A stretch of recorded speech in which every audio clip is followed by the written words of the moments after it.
Hello, everyone, and welcome to another episode of Between Two Studs. I'm Alex Stud. And I'm Ron Stud. Ron, today we have a guest on that'll make you not the funniest person on the program. That's right, Alex. So, yeah, absolutely. We've actually got somebody with us who's a professional comedian. And not only in his own right is he an amazing comedian, you should definitely check him out. We'll get into that a little bit. But he's also open for Coco Diaz. He's open for Jen Kirkman and many, many others.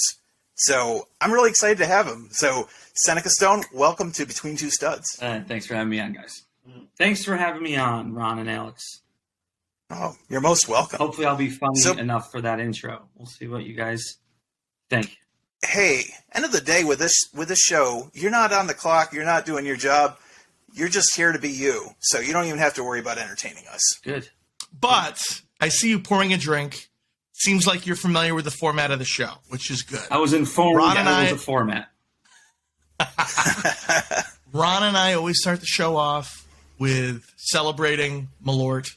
I don't know what you have with you, but we're gonna have a toast. Well, yeah, all right. Do you want me to tell you what I have? Is that what we're doing? Or do you want to just cheers? Tell me what you have right now. Go ahead. Yeah, tell us what you got. I tried finding your Yanamico Pittsburgh, because I live in Pittsburgh. Oh, yeah. Before. Couldn't find it. So I bailed on it, and I just grabbed a scotch out of the bar. Just a Macallan 12 double cask. That's all I'm drinking. Ooh, nice. Love it. Yeah. Love it. Well, cheers. Cheers. All right. Ooh. Hey, so Senneca, why don't we get started? How do you know us? What's the background? What's the connection? Well, Ron and I grew up and went to school together. That was it. We're OLEAN kids, Western New York kids, right? Yep. We graduated in the same class, so 2001. Oh, you gotta be closing on 39 if you're not there. Yeah. Well, technically, I didn't graduate from OLEAN. Where did you graduate? Because I graduated from Delaware. You moved. I moved my senior year. Yeah. Yeah. Crazy enough, though, whoever the class president was from OLEAN, they actually did invite me to the 15 year. So I did show up for that. I get invited to the 15 year. So. So the guy who didn't even graduate from OLEAN High got the invite. Yeah. It worked. Actually, I might not have graduated either, now that I think about it. Who knows? Nah. But yeah, we went to elementary school, middle school, and high school together. All of it, yeah. So. I guess, that was Eastview. Yeah, right. Because you came into Eastview. What was it, third or fourth grade? I came into Eastview fifth grade. Did IJN for all of your listeners. Hopefully they know you, because this is just only an elementary school banter. Oh no, believe it or not, we've actually talked about Western New York quite a bit, because I'm the youngest. I'm 8 years younger than Ron. Yeah. So we moved. I think it was 2000 out of the Western New York area, but still we still represent Western New York. Very nice. In everything we do. So that's good. Yeah. So we went up through school together. I would think Ron also, when we got to high school, was also a fellow fan of punk rock music. Which was you were also a big ska guy too, right? Yes, very true. Real Big Fish, Less Than Jake. Yeah. Yeah. But I go to the punk shows a few times. Yeah, I remember discussing Punk-O-Ramas with you. So, absolutely. So that's where we grew up in the same area, same small town. So tell us a little bit about yourself. What are some of your areas of interest? Areas of interest. Oh man. Well, I do mostly just comedy now and work. I have a couple of dogs. It's nice. Okay. I'm pretty one-tracked. I'm not very. At this point in my life, I used to, be very into music. At first, I drew a lot. I was very into art. Then I picked up the guitar, and then I played a lot of guitar. Then I worked out a lot, and I was really into physical fitness. And then once I started doing comedy, it's just comedy now. I can do my job, or back then it was school, and then one of the instrument or whatever. And really, all it is right now is just my job, and then doing comedy. It's every day of my life. So, I mean, everything else kind of has faded to the background at this point, unfortunately. So that's it. There's not much going on in my life otherwise. Probably drinking too much. You guys had me drinking at 2:00 on a Saturday. I was going to say, our show's not helping. No. So speaking of that, Senneca, you already told us you're drinking scotch. Ron, what are you currently imbibing in, other than the shot of Malort? Yeah, so this looks like a really super heavy pour of some maybe possible bourbon, but unfortunately this is tea. So I should probably let our guests know, our listeners know rather, that I'm actually kind of abstaining as part of, I'm doing a 75 hard. I'm not sure if you're aware of what that is, but it's like for 75 days I'm not supposed to have any alcohol, but here's my way of except working around Malort. it. Right. Well, I found out that Malort, so get this, during Prohibition, Malort was actually allowed to continue production because people tasted it and were like, nobody in their right mind would want to drink this crap.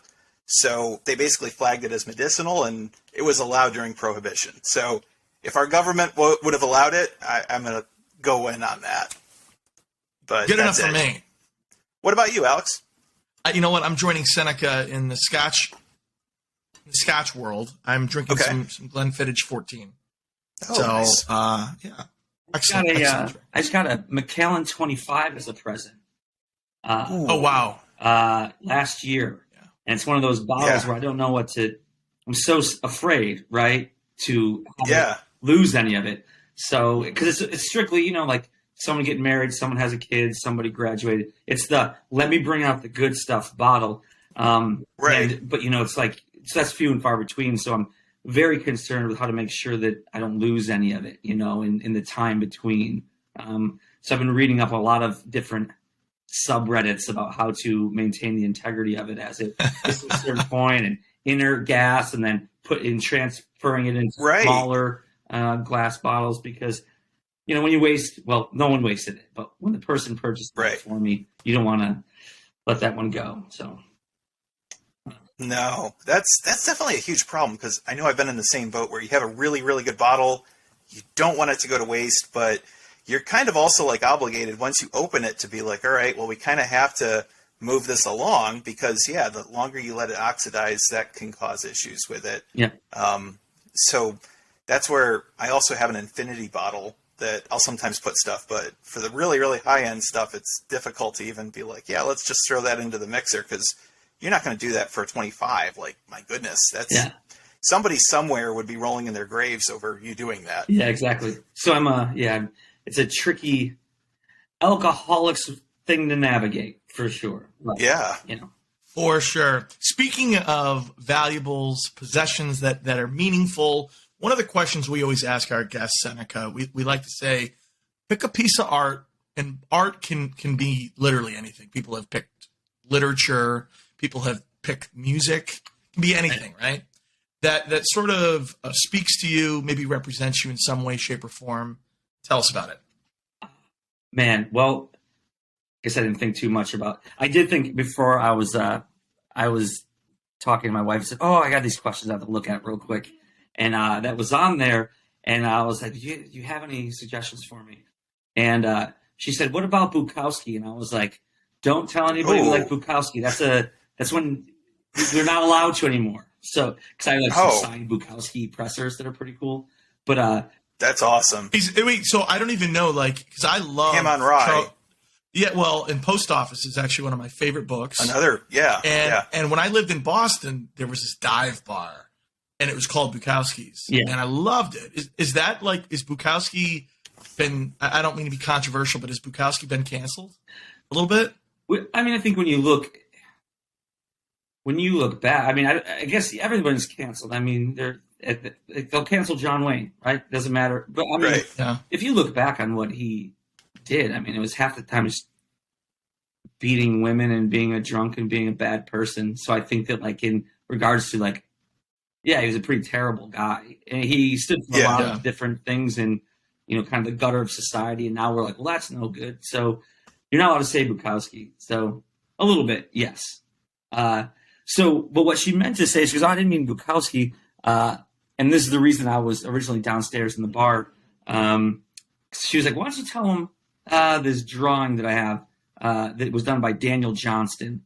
She's like, that will never go well. Daniel Johnston was, if you remember, Austin, Texas musician who was I mean, I had to be extremely autistic, but he got on like early '90s MTV and gained popularity because Kurt Cobain wore his shirt with like the drawing of the frog with the two eyes, and he said that he was right, and he said that it was his favorite artist. And the thing that about this guy is that he was really out there and had all these problems, but he wrote like these kind of transcendent, like he was like a genius lyrically in like this little kid style music, but was like really heartfelt, original emo kind of music.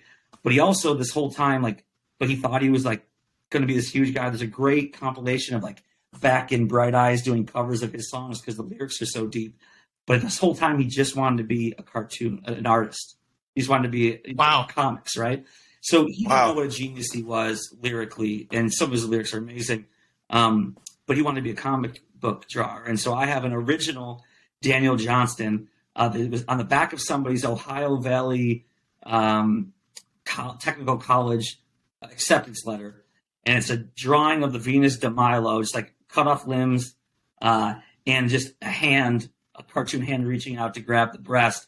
And the line quality is very bad. It's very cartoonish, but it's also like very interesting. And so she was like, say that and come up with some bullshit. And I was like, all right, I'm a little bit goofy and misunderstood. And I'm not completely, the line quality is not great. But if you dig down deeper, there might be something that has some earnestness to it and some value. So there you go. Well, and you appreciate him as an artist. Yeah. It sounds like tremendously. Yeah.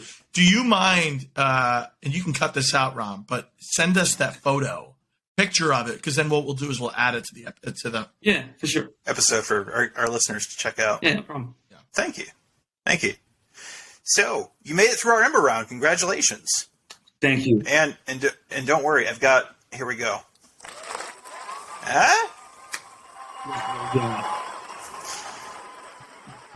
I knew you could do it, man. I knew it. That applause is way too long. That really goes. I feel like you cut him off too early. I crushed it. You know, they wanted to. Love it. So Senneca, now the main segment of the show, you alluded to this earlier. You know, all three of us were kids that were grew up in OLEAN. Or I assume were you born in OLEAN? I guess I shouldn't make that assumption. I mean, yes. That's the entirety of my youth was in not OLEAN, but Western New York. So I moved around a lot as a kid. Got it. So we all grew up in Western New York. How would you, Ron and I have talked about it on the show, but sometimes I think people listen and are like, yeah, these guys are, they're gonna exaggerate things. How would you describe Western New York? I mean, I describe that as Appalachia. How would you describe Western New York to someone who's never been? What is it culturally like? And maybe how is it culturally similar or different than where you've lived for the last 10 years being in the Pittsburgh area? I mean, it's small town and it's rural. I definitely think it's upper Appalachia for sure. I mean, I live in Pittsburgh now. It's Appalachia. It's city Appalachia for sure. I mean, if you come to Pittsburgh, you can see that it's just rivers and valleys, and they happen to set up because of commerce here and because of industries. But OLEAN in Western New York, it might as well be West Virginia to a certain degree. Sadly, what we grew up in, not too bad. But I think it's declining. It's like a lot of other small towns at this point. A little bit sad, probably ravaged a little bit more than we'd like. But I love it. It holds a place near and dear to my heart. I still have some family back there, not a lot. Most everybody's left. And brain drain is very real. A lot of the industry is dying. So it's, it's gritty farm people. And then, there's a hospital and a college there. They employ the most people, a couple of factories, but, the rest of it, the economy is just feeding off of service industry to one another. Right. There. Well, and what I find interesting about OLEAN too is I always tell people it's like the capital of this like area, which would include like all of Cattaraugus County, and you have some of that part of Pennsylvania near Bradford, where like that really is very, very farmland rural. And so I remember as a kid, like people would be like, oh, I'm coming to OLEAN to go to the mall, right? Like It was either that or go all the way up to Buffalo. It's one of it was like Yeah. So it was like we were a small town, but we were like the big town for that little area and community. Which is so sad when you get out from it. You're like, that's amazing, because that was my only understanding of how it was. Like, oh, OLEAN's the big city, and I mean, it's tragic now. Man, I'm not selling Western New York as well as I probably should, because I do have an affinity for it. But I mean, try going to that OLEAN Center Mall now; it'll bum you out. It is tough to do, for sure. Yeah, the arcade's not there anymore. Oh no, it's there. They just have like one game machine or something. On. Yeah, it's broken, so you can kind of set your drink on it and put your Rennas up there, eat off that, the pizza place, and you can use it as a table. That's about it. But no, I mean, it's where I grew up. So I mean, it informs a lot of who I am. I mean, like, it really does. I like small town people. I like people who. I mean, I grew up poor and in that neighborhood, so. For me, when I look at the rest of the world and the way, living in a city now or being in cities, I most of the time I'm an underdog kind of guy. Maybe it's the punk rock thing, but my heart, my mind always go back to the people there and making sure that people in these bubbles realize that there's a whole lot of life that exists in Western New York, and the amount of, I don't know, arrogance that does come out of cities that I hear people that like everyone's a rural moron is like, it's fun to say, no, where I come from, there are plenty of intelligent and thoughtful and great people. And you continue this narrative and perpetuate this narrative that looks down upon these people negatively. I want you to know where I'm from is filled with a lot of light and positivity, even if things aren't going as great, but there's plenty of great things that come out of Western New York. You guys being one. Well, I completely agree, Seneca. I mean, I live in Chicago right now. I used to live in Austin, Texas, and before that I lived in Boston. And in all three times I lived in the city. And I love those cities, but I do believe that there is this assumption about people who live in the cities or the immediate burbs and their portrayal of rural people, and that it's almost okay to make fun of them. Yeah. And as someone who, it's like, I haven't lived in rural America, OLEAN, in a long time, but I'm still very protective for sure of that part of the country. Absolutely. It's like I can make fun of Appalachia, but you can't. Absolutely. Yeah. That's like, I think my sister's ugly, but don't you say it, for sure. Yep. Right. Absolutely. Yeah. So in that same vein, can you talk about how that Appalachian, rural, middle class, lower middle class community, that upbringing, how that influenced your take on comedy today? Yeah, I mean that's what my comedy is. I'm a bit. I don't know if I'm different, but I came right out when I started. It was always just. It's very punchline oriented, but all of it is based in my life and where I'm from. So a lot of my jokes are about how I grew up and where I grew up from an economic standpoint and from a geographic standpoint. It informs all of my jokes. In fact, I mean, I have some things, and I'll get into them. I talk about that are, topical or about my life now. But most everything is about my family members or things that happened to me. So class things are very big in what I joke about. I make a lot of jokes about being from a rural area, being from an impoverished upbringing, being from a dysfunctional family as it relates to either my life now or other people's lives or other people's perspective of what Western New York is. So it's almost entirely what I do. I mean, I've gotten out of it and cleaned some of the things up, but it's very much, it's all personal and where I'm from. That's what I joke about. So. Love it. Yeah. So we all ended up kind of going a little bit everywhere. Like Alex, Chicago, you're in Pittsburgh. I'm in Atlanta. What ended up bringing you to Pittsburgh? Oh, my real job. my real job. Believe it or not, guys, comedy does not pay the bills. So after college, I moved to.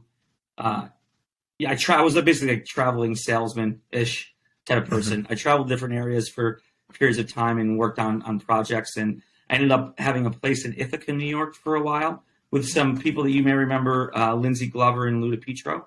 And Jeff yes. Okay. Yep. So at any point in time, I lived with any permutation of those three people And I lived in Ithaca for a while, but I was still kind of traveling around. And then my job eventually just said, "Hey, can you come down to the Pittsburgh area?" So, I came down there and I haven't left since. And, I'm still basically in the, one or two jobs, the same thing that I did before. I'm still doing now. And that's what keeps me here. Comedy has not moved me out of here yet. And I don't suppose it will. I don't have grand delusions of becoming a famous comedian. It's like I have a job that pays me well and I'm content with it. And so I'll be here in Pittsburgh until that job maybe moves me or I move in a different direction. Comedy won't move me out, I guess is what I'm saying. But yeah. Well, it is know, interesting. You mentioned it earlier about the brain drain. And I feel that way with a lot of Western New Yorkers. Ron and I are diehard Buffalo Bills fans. Mm-hmm. And I've met a lot of people all over the country at Bills bars, right, in different cities. And so oftentimes you meet people who I think their allegiance to the Buffalo Bills actually has more to do with that's their tie back to Western New York 100%. Because they may have left Western New York not on their terms, meaning they were forced out from an economic job standpoint. Sure. And if they had their druthers, they would still be there. And in some ways, I feel that Ron and I fall into that camp. And I think that's why we still are such diehard Buffalo Bills fans. Let me ask you this. How much fun is it? I see. How much fun is it to walk when you see somebody outside of the Western York area, just go Bills, and hit them with the Go Bills? Go Bills. Heck yeah. And then all of a sudden, I've gotten into like on the streets of Chicago, getting into like 10-minute conversations. Oh, where'd you grow up? I grew up in Amherst. Oh, yeah, well, I grew up in OLEAN. And it is funny. Yeah. Let me ask you this though. I see you're wearing a Pirates hat. Yeah.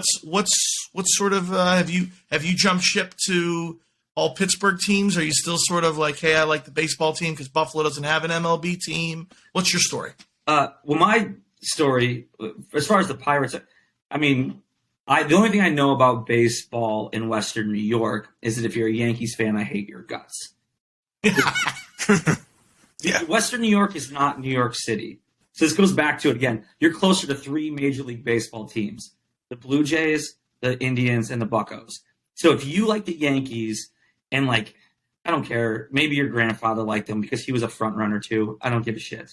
It's the truth.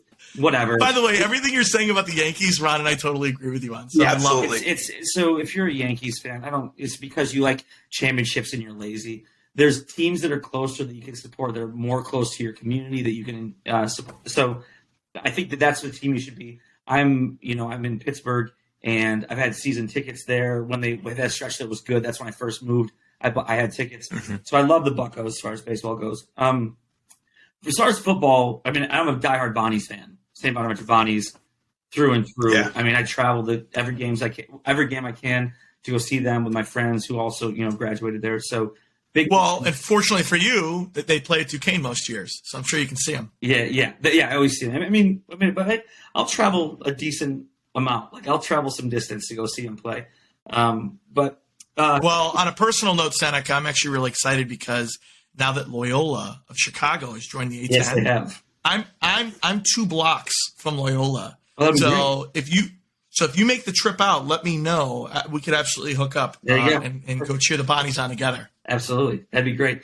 As far as football, very strange. My friends make fun of me a lot for this because growing up, I have rules in how you like sports teams. And they're pretty simple. These are the rules. You like the team that is in the area where you're from.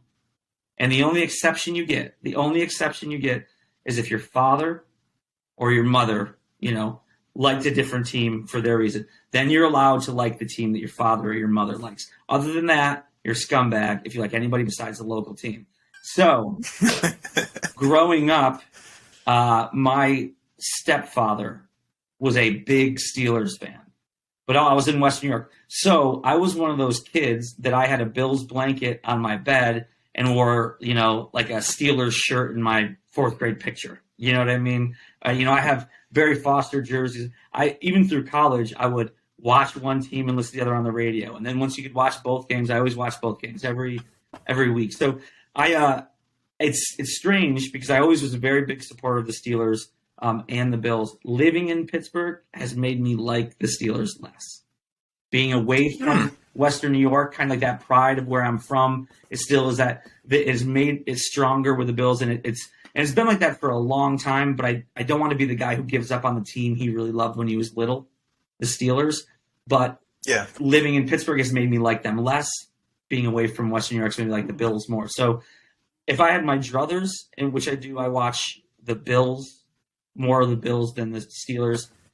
And shameless plug, my cousin is the linebacker for the Washington football team. So, oh, wow. Yeah, he's a freak. He's a defensive captain, kind of lead the team in tackles, absolute animal. And that family, all from Portville, New York. Okay. That's cool. So now Ron and I have a reason. I'm not going to become a Washington fan. No, you can't be. You can't be. But you can read on. Yeah, his name is Cole Holcomb. He's the starting middle linebacker. He's the green sticker guy. He's a absolute animal. Okay. So he grew up in Florida, but my aunt and my family, all Portville people. So that's really cool. Yeah. Very cool. Yeah.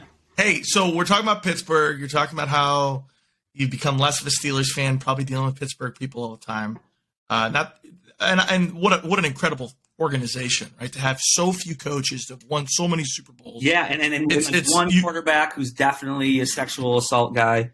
Yeah, it's amazing you can do that behind you and still win Super Bowls by being a terrible person. Yes, it's great that we can all rally behind what is clearly a bad person, a horrible human being from way down here and also out in the community. He also puts all of his bad energy on people as well. So, yeah, it's great that they can be. I wasn't going to say it. So I'm glad you did. Wait, so let's talk about Pittsburgh, though, a little bit. First and foremost, because I told you earlier, my wife is from the Pittsburgh area, so I kind of know a little bit of the culture. Are you Team Yins? Team Yins? You mean do you say Yins? No, I don't. I don't say think Yins. Most people say Yins. I think that I hear people say it as a joke. If I'm being serious, I know several people who say Yins, Jagoffs, and it's all in good fun. But as far as normal, everyday folk, you don't hear it. Yes, there's some hard Yinsers that you'll see, but no, I don't. I work pretty hard on my non-regional diction, honestly. I try to remove the Western New York from my voice, and I try not to pick up all the kind of slurry Pittsburghese dialect that happens here. But what about when you go back French? When you go back to OLEAN, though, you pick it back up, don't you? Yeah, and well, you also didn't realize it was as bad when you grew up, and then you hear it. I'll never forget the first time when I moved away, and I came back and I was listening to the radio, and I was always convinced that we didn't have accents.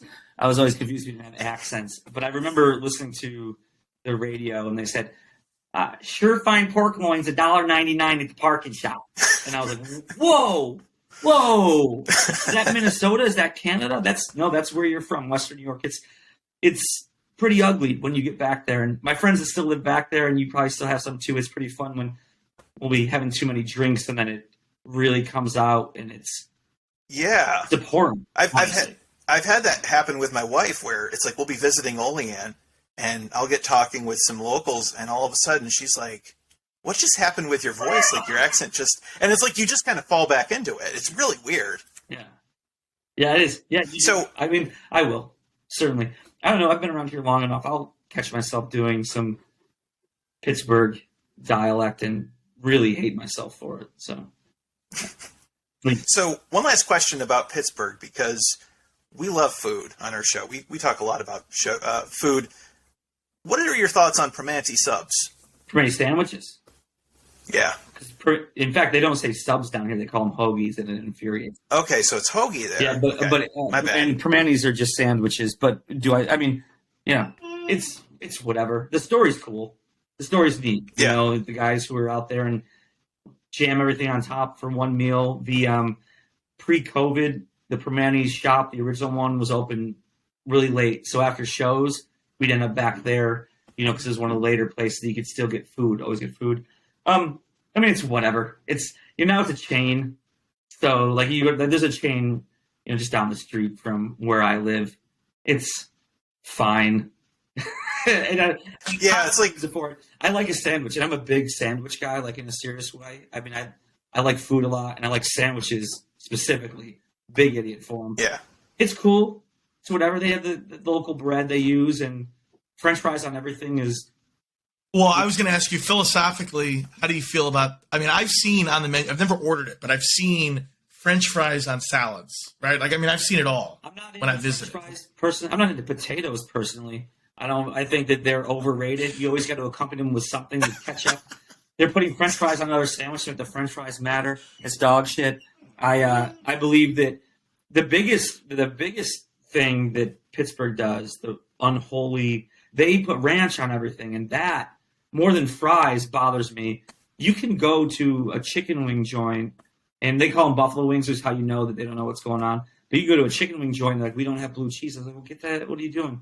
Burn this place to the ground. You guys don't deserve to be here. right. It's just ranch. You know, so I'm so glad you said that, and I'm sure you know this. You opened for him, Coco Diaz. One of my favorite lines from him. He says, and I'm paraphrasing probably, but he goes, when it comes to chicken wings, it's either blue cheese or go fuck your mother. Yeah. Watch your mouth. Yeah. Yeah. Joey's great. He's a really nice dude. And yes, we had chicken wings together, and it was that exact thing, right? We actually had we had Primantis together. We talked about that. Okay. And we talked a lot about blue cheese being necessary with chicken wings, or go fuck your mother. Exactly. But I will say, in the defense of, because I used to live in Texas, Mm-hmm. and I have met people who were really anti-blue cheese, and what I realize is they're not anti-blue cheese; they're anti-real Blue cheese with the chunks. They've never had real blue cheese, right? It's true, unless you're from a part of the country that really values dairy products.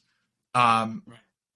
A lot of times, I mean, you go to the South. When I lived in Texas, you couldn't get good blue cheese. It's like the stuff off the shelf. It's never been refrigerated. There's no chunks in it at all. It tastes like crap. So if that's all you've ever had, I can understand why you don't like blue cheese. Yeah. But that's not real blue cheese. Yeah, and people tell you like it's mold, like it's mold, like kind of idea, and it's hard for people to get over kind of a mental barrier for that. But yeah, I'm not into French fries on everything. Primantis sandwiches are whatever. I'll make a bet. I'll go to.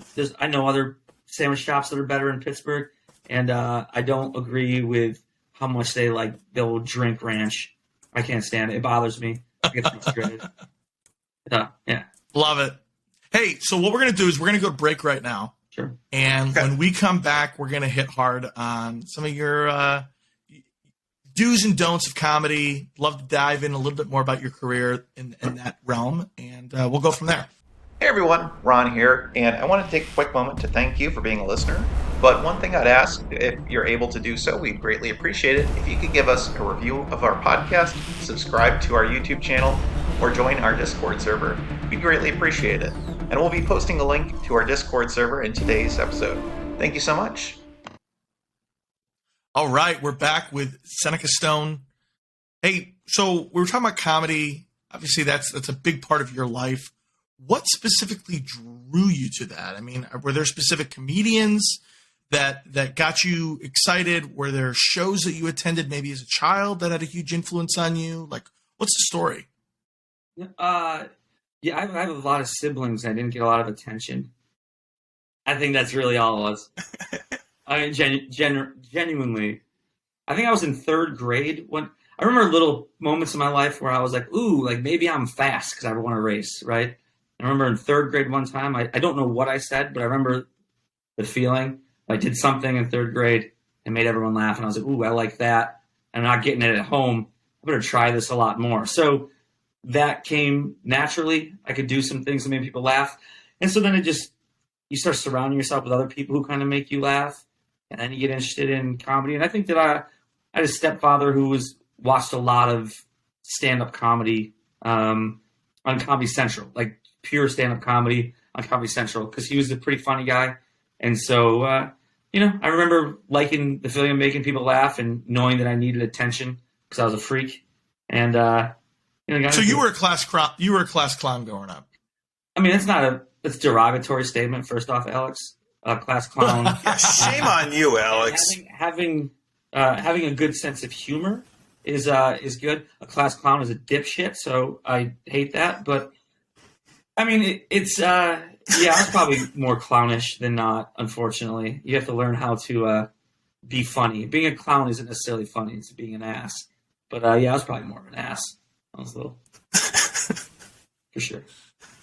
So yeah, that's it. There's influences. There's comedic influence that I remember. I was like, that I watched and I knew that I loved comedy and I wanted to do stand-up comedy, and but I mean, it could be any number of things. I always liked comedies more. I like funny people more, and so it was pretty natural to want to do it at some point. I knew when I was younger I wanted to, but my philosophy professor told me at Bonaventure that it was really hard, so don't bother. I'm looking at you, Bob Amico, you son of a bitch. Wow. Yeah. That must have been tough. That's like really crushing your dreams. Yeah, I mean, I didn't know. Like, I said that I really wanted to be a stand-up comedian, and he's like, "Yeah, I had a friend who did it, and he said it was probably the toughest thing he had ever did. So, think about it." I was like, "All right." So there's no words of encouragement, just like it's really tough. That was it. So. Wow. No, and that's kind of one of those things too, where I feel like comedy is such a hard art to really master. There's so much to just timing, knowing how to get the right content, and I think it's almost something that's kind of like almost underrated by a lot of people, where especially like even for movies, there's some very good comedies that are very intellectual that unfortunately just kind of get panned because it's like, well, that's comedy. Comedy's low like, art. Yeah, and it should be. I hate that. Like, so I respect Rotten Tomatoes in general, except Rotten Tomatoes for comedies, it always has a horrible rating. Like some of my favorite comedies, like Dumb and Dumber. 39 for years. Step Brothers. 39. Right. And I think Dumb and Dumber is like 42%. And it's like, get the hell out of here. What, like, these are great movies. Do you just not? That's the problem with people who don't. It's comedy comprehension. It's like reading comprehension. When you read a book and you're supposed to understand, the plot point and the thesis, and in comedy, when you're there, you're supposed to understand this is all a joke. So it's in the world of a joke. So if you look at it and you go like, oh, well, I don't like the way this was, and this didn't seem genuine, or you're questioning the validity of a premise, you are an idiot. You're not comprehending what's happening. You are trying to digest something that is not there. You're trying to look for something. So that happens in comedies all the time. Like, well, I think that it was lacking this. Yeah, Zoolander wasn't trying to win an Oscar. So if you look at it through a lens of whether it wins an Oscar, correct. You're right. But what you're failing to do is look at it through the lens of, did it make you laugh? And if you can't look at it as, is it funny? That's because you are an idiot. And you're not. But Senneca, what's going on? Why male models? Yeah. Right. No, that's. I messed up my own joke, but Yeah. It's silly. It doesn't get a lot. It's low art. It is difficult. I mean, the biggest misconception about comedy, I think, is that it's writing. I'm not the funniest person in my friend group by a lot, but I'll work harder at this little thing than maybe my funniest friends will, or I have a stronger interest. Most comedians that and the most famous ones, rarely, unless there's egomaniacs, will ever say they're the funniest person in their friend group. It comes down to a lot of diligence and a lot of learning how to write. Most of the time it's twofold. It's spending time at home writing, and then getting on stage and figuring out what is actually funny, because you write clever things, but they don't translate as funny, and you can't inform if things are actually funny on stage until you get on stage and you get human interaction and feedback to find out what is actually funny. Otherwise, on paper, it's just theory. So people pan it as like, oh, it's a guy going up there and telling jokes. The truth of the matter is, it's somebody who is spending hours writing and rewriting and spending hours on stage working out cadence and delivery and doing this. It's not as glamorous and sexy as this guy getting up there and like, aren't I funny? Don't chicks love me? It's nothing like that. It's nerdy as hell, and the people aren't generally as happy and positive as you get. They're all kind of like dorks, A lot of them are dark. There's a few normal people that, are enjoyable, but a lot of it's just, hold up writing, figuring out it's magic tricks with words is all it is, and learning the better magic trick with words. So I don't know. Yes, it does. Can you talk a little bit more about that? And I guess what I'm wondering is, like, let's just say you have a really good idea. Like, you have a premise, but I imagine in terms of figuring out the right delivery, the right cadence, if there should be a pause, if there shouldn't be a pause, how many times, maybe there's not a good answer to this, how many times do you think it takes delivering it to an audience before you go, I got that one. I got that one. It's almost never done. Truly. It's not, well, I mean, at least for me. So I've been at this like 5, maybe going on 6 years. That's including COVID, losing a year or so to COVID. Because you just get better.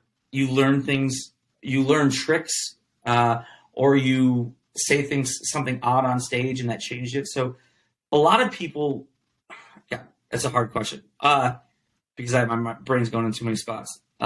A lot of people don't like recording all the time because once you record it, you burned it. And there's all these stories about it. As soon as they were done recording it and it's etched in stone, they go, I found a way to do it better right afterwards. Gary Goldman's a famous big writer guy who's like, it's almost never done. It's never done.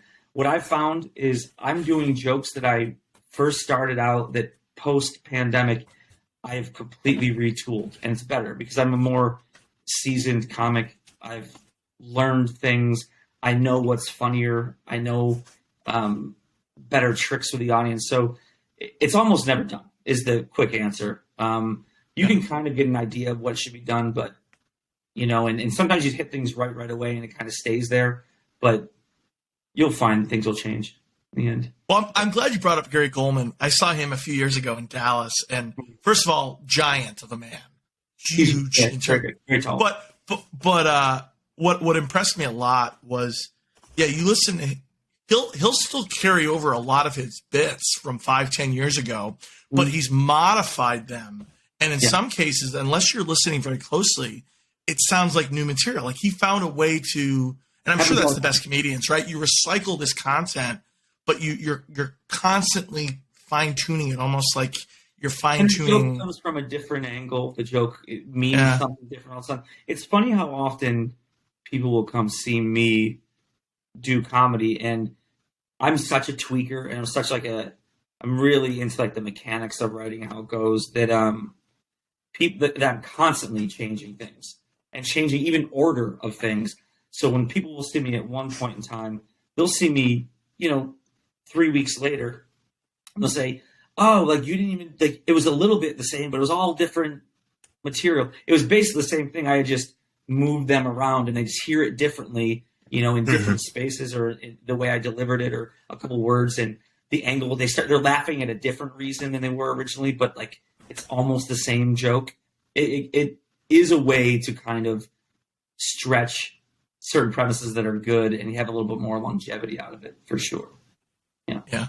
Hey, so let's talk about some do's and don'ts. I love going to comedy shows. I live in Chicago, one of the best cities, in my opinion, for comedy. Outside of don't heckle, right? What should attendees of a comedy show understand? Should they be encouraged to keep drinking past the 3-4 drink limit? I mean, what can we do? What shouldn't we be doing? Well, I think so. Everyone thinks that a drunk audience is a good audience. That's almost never true. A sober audience is almost never a good audience either. A buzzed audience is great, right? There's a 2-drink minimum, not just financially for a reason, but 2 drinks is about the sweet spot that everyone's. But think about it in conversation. 2.5 drinks, you're like, all right, I'm there. This is great. Yeah. So I think that you should not overserve yourself or be overserved. Don't heckle is the very obvious one. It's terrible. We had a lady at the show last night, screaming. Or the thing is, heckles isn't always a negative thing. You're heckled in positive ways all the time. People think they're helping the show. They don't realize that this is all rhetorical. I'm creating a good comic is creating a situation that you believe you're being talked to, because that draws you in, and then you can feel like you're a part of this laughter, but you're not. I don't care about anything that you do, and it's all made up. I'm creating So people sometimes try to talk and heckle in positive ways, and they don't realize that that's a problem, that it'll throw off a beat that I have. I got 2 punchlines stepped on yesterday, and, the ushers had to come up and tell a lady to be quiet, and she wasn't being mean or anything, but she messed up the delivery. It said the punchline. Everyone looked over at her. She thought she was being helpful. Exactly. They all do. Almost all of them think they're like, I was helping you with your jokes, as if I didn't spend hours and weeks and months of my life figuring out how to do this. Yeah, I needed your drunk ass to help me figure out how to make a laugh. So don't heckle, but also don't really talk out at all. You're never helping the show, almost ever, unless you're a crowd work comedian. Then maybe, sorry about that. I don't know how to turn that off. Seriously, it's some rings once in a while. That is one. I think we already touched on it, but going into a comedy show, people this day, because of the political climate, seem to have agendas, which is very strange. They can't wait to be offended all the time, or be there to support people. It's remember to comprehend comedy through the appropriate critical lens, I guess is what it is. That's what people have. A couple drinks, don't heckle, don't positively heckle, and understand you're at a comedy show where the point is to laugh. It's not to always, because the world has become, everything is a political statement. It's not always meant to be is this a tautology? Is this, are we proving out factually, A to B to arrive at C? Leave that at the door and recognize sometimes there's false premises to create a laugh. That's the goal, laughter. So show up and understand, I don't care about your political opinion. And some of the things I say, you may not believe this, I'm not serious about. I'm just saying to get a laugh. Holy shit, sometimes it's fun just to be like, I bought a gun because I'm not a pussy. That's fun. Now, is that really how I feel? No. But it sets up other things that I want to do so other people will laugh. And then you'll be able to laugh along with me. So those are the rules. And in my mind, that's the best way to enjoy yourself. So. Awesome. Now, one question, too. So I know, with theater, right? You can tell where if you've got a really lively audience, that really helps to promote the actors and get them into character. For sure. I'm assuming it's the same with comedy, right? Yeah. Yeah. A hot crowd is one. Yeah. I mean, that's where all of your good, you'll be able to write on stage because you'll feel the people and it'll inform improv essentially on the back end of your jokes. And it always is better. A little bit scary sometimes because hot crowds will convince you're doing better than what you really are. It's a bit of, I'm not happy no matter what. If they're a cold crowd, I think that they're idiots. And if they're a warm crowd, I think they're idiots. You know what I mean? But yeah. So are there any specific nights of the week that you typically know are going to be colder versus hotter? Fridays might be, people are tired. He said he quit comedy because of it. But as far as in the clubs, in the club scene, Friday late is always considered a pretty bad show. Friday late. Really? Friday night late? Or Friday night late? Yeah. So generally comedy clubs are set up, if you're doing it through a comedy club, is 5 shows. So 1 Thursday night show, 2 Friday, 2 Saturday. So the Friday late show, Thursday usually you have fans of the person and it's lightly intended. That's usually a decent show. It might be light and they might be whatever because they have to work tomorrow. So they're like, when do I get out of here? Babysitter, whatever it is. But I don't mind Thursdays. Friday, right after work, they're still a little stiff from work. And this is pretty across the board. They're trying to get their drink in. They're not totally relaxed. They've been working all goddamn day. Friday late, they're usually if they get drunk, that's it, or they'll be rambunctious, or they're disinterested because they've been up since 6 a.m. Now they had a couple of drinks. The show starts at 10:30, 10:45. They're beat, so they're usually a bad audience. Late Friday. Saturdays and Sundays are usually good. Getaway late Saturdays usually drunk because they've relaxed all day and been getting hammered. So, but yeah, late Friday is considered generally the worst show. And do the comics between sets? I mean, let's say you're getting off stage. Is it generally will the person coming on next, will they be like, "Hey, what's it like out there? What's the crowd like?" I mean, is there a lot of dialogue between the comics? Yeah, we talk all the time, and you know, if I'm hosting something, I do a cross section of jokes that will inform the people behind me, whether it be, you know, they responded to this one, they didn't respond to this, and then, you know, if I know someone's chatty, I'll be like, hey, back left or this table here, chatty. I tried shutting them down. So yeah, it's all comedians or people who go to comedy shows understand that we're all friends. Like we're all on the same team. The comedians are. So we're all like, you know, in this together to make sure the rest of them, like the host is supposed to teach these jerks how to clap and laugh and have a good time. So that way the feature can come in and not have to worry about setting up the room and teaching people how to laugh at stuff. And then they can get it really warm so the headliner can just crush. You know, they have roles that you play and you communicate that so that way everybody has the best show. Yeah, for sure. And generally when you're going to a club, I mean, do you already know going into it, like, hey, this is more of a college age crowd, this is more of a 40s, or could it be unpredictable and you show up and you're like, I got to change my material. I can't be talking about 80s references to a bunch of 22-year-olds. Yeah, I mean, you usually know what you get into. I mean, clubs have you'll know by what comedian you're working with and what venue you're at.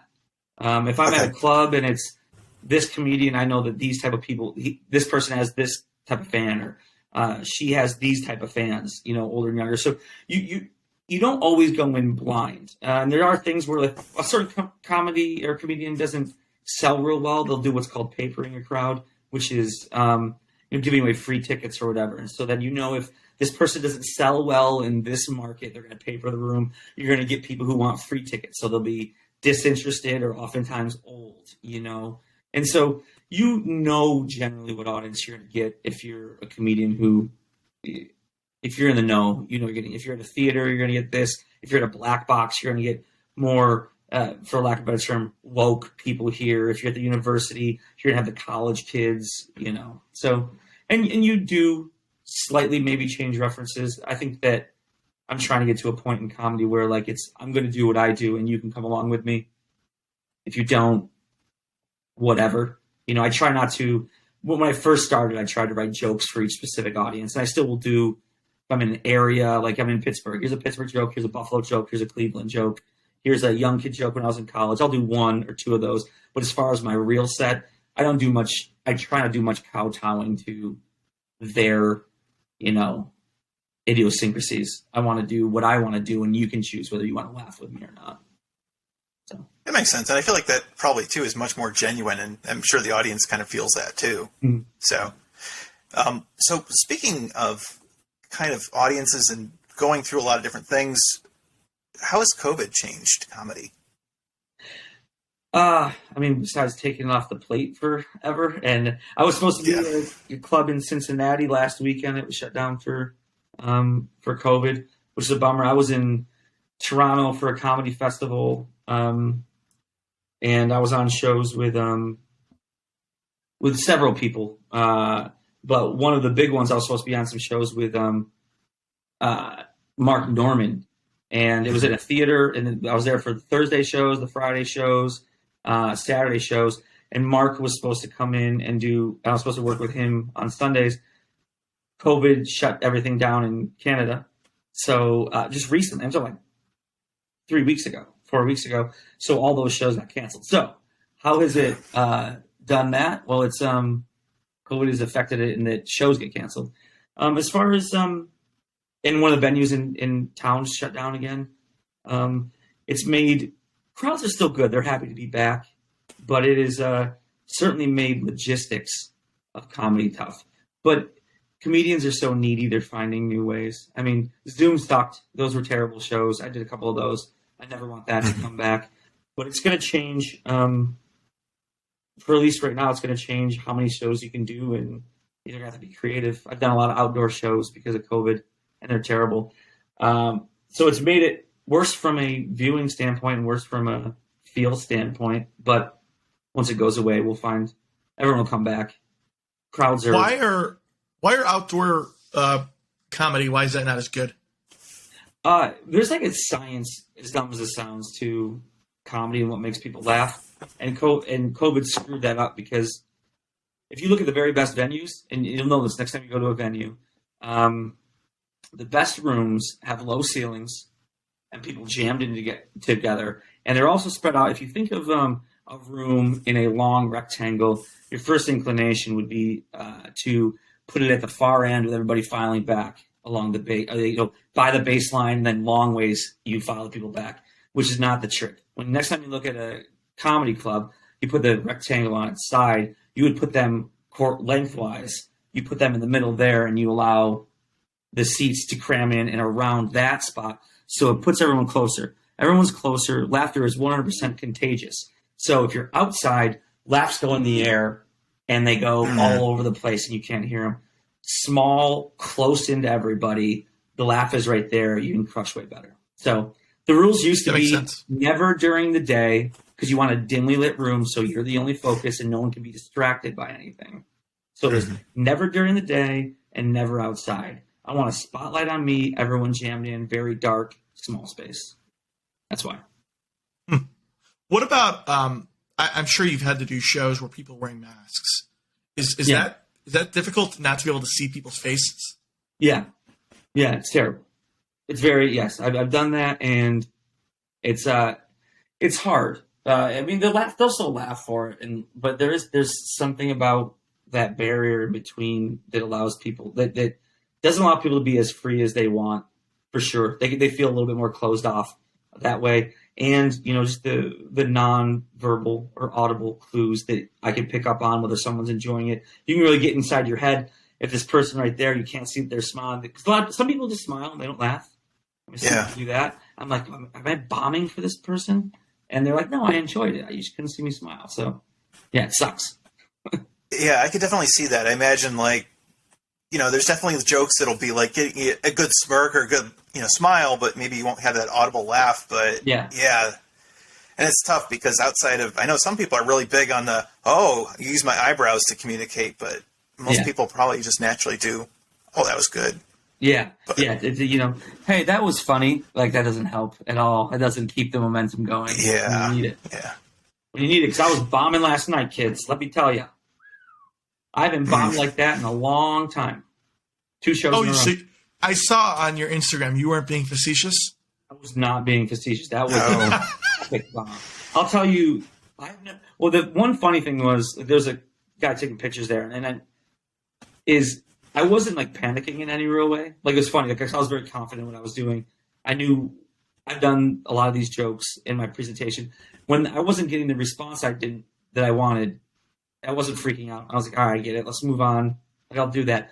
But there was a person taking pictures, and when I saw that picture, I was like, wow, that looks like how I imagine I should have looked like for how I was bombing. So I just posted it. But yeah, no, that was for real. That was eating total shit. Total shit. And what do you do about that? I mean, you just got to shake it off, right? And that's got to be tough. I'm dead inside. Nothing. I don't feel anything anymore. After a while, after bombing, the only thing that's going on is if it's not going well, I'm thinking where am I going next? What can I do? In this situation, I knew that I had faith in the jokes and what I'm doing. I was just being like, what the hell is going on with it? All right, whatever. That's clever. I don't give a shit if you guys like it or not. But I switched things up, got different energy, bombed the second time. And it's been years since I've ate shit like that 2 times in a row. It was amazing. Well, hopefully it doesn't happen again, man. I got 2 more shows tonight and 1 more tomorrow. We'll see. I don't know. They'll be good. Life of a comedian, I guess. Whatever. Well, it's Saturday too, right? So they'll come in with more energy, not like the late Friday, right? So that's good. Yeah. All right. Well, hope you have a wonderful show tonight. But for all of our listeners, how can they get in touch with you, or how can they find out about what you're doing with comedy? Yeah. I mean, I'm bad at this. Social media. I mean, you can find me on Instagram at Senneca Stone. That's 2 N's in the name, Senneca. And on Twitter, I'm at Senneca_Stone. I usually update on there whenever I do shows. I don't have a website or anything. It's, I'm working. If you want to find where I'm at, I'll probably post it onto the show. So that's it. And I know it's difficult with COVID right now, but generally, I mean, where are you traveling to for the listeners? Where can people look for you? I'm mostly, I do Rust Belt stuff, so I'm going to be, Buffalo, Pittsburgh, and then you have the Cleveland, Columbus, Cincinnati. I'll eventually start branching out more. I mean, I've done things in, Oklahoma City and in Texas, Houston, because work will take me there, and so I'll set up in there. So, I mean, I'll do little runs, but mostly Rust Belt. Life's not taking me too far out of there. I mean, if someone's plucking me from Pittsburgh obscurity and taking me on the road, you guys will find out. So. Awesome. Well, and it makes sense because it sounds like it goes a lot with your comedy. But let me know if you're ever in the Chicago area. I'd love to see you. Yeah, I'll be in Chicago. That's nothing. Or Atlanta too. Yeah, Atlanta's those are actually very good comedy cities. Very good comedy cities. I like them both. So yeah, I imagine that I'll probably make it to Atlanta and Chicago within the next year or so. I'll be up there. No problem. Awesome. Terrific. Well, thank you so much for. Yes, thank you so much for being on the show. We really appreciate it. And Yeah. again, you can look up Senneca and see. Hopefully, he's coming to a town near you. And other than that, Senneca, good luck this weekend, and we hope to have you back at some point. Thanks a lot, guys. Nice to see you again, Ron.